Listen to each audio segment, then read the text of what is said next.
अक्सर लोगों के मन में चलता रहता है कि इस दुनिया को छोड़ने बाद उन्हें स्वर्ग नसीब होगा या फिर नरक में जाना पड़ेगा।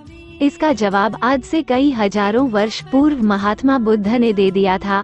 उन्होंने इसे जानने के लिए एक आसान सा तरीका बताया।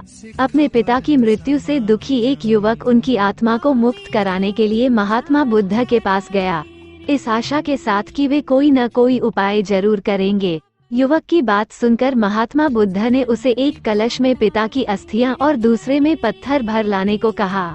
इसके बाद बुद्ध ने दोनों कलश को नदी में इस तरह रखने को कहा कि वे पानी में मुहाने तक डूब जाए।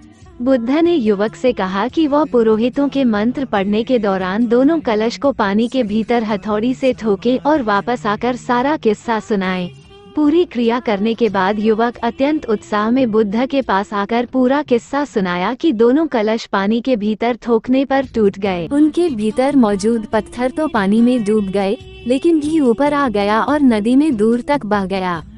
बुद्ध ने कहा कि अब तुम जाकर पुरोहितों से कहो कि वे प्रार्थना करें कि पत्थर पानी के ऊपर आकर तैरने लगे और घी डूब जाए।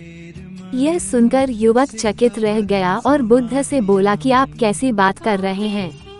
पुरोहित कितनी ही प्रार्थना क्यों न कर लें, लेकिन पत्थर पानी पर कभी नहीं तैरेंगे और घी कभी नहीं डूबेगा। तब महात्मा बुद्ध ने कहा कि तुम्हारे पिता के साथ भी ऐसा ही होगा। यदि उन्होंने अपने जीवन में शुभ और सत्कर्म किए होंगे तो उनकी आत्मा स्वर्ग को प्राप्त होगी। यदि उन्होंने त्याज्य और स्वार्थपूर्ण कर्म किए होंगे तो उनकी आत्मा नरक में जाएगी। सृष्टि में ऐसा कोई भी पुरोहित या कर्मकांड नहीं है जो तुम्हारे पिता के कर्मफलों में तिल भर का भी हेरफेर कर सके। ऐसी नई नई कहानियाँ सुनने के लिए मेरा YouTube चैनल सब्सक्राइब करो।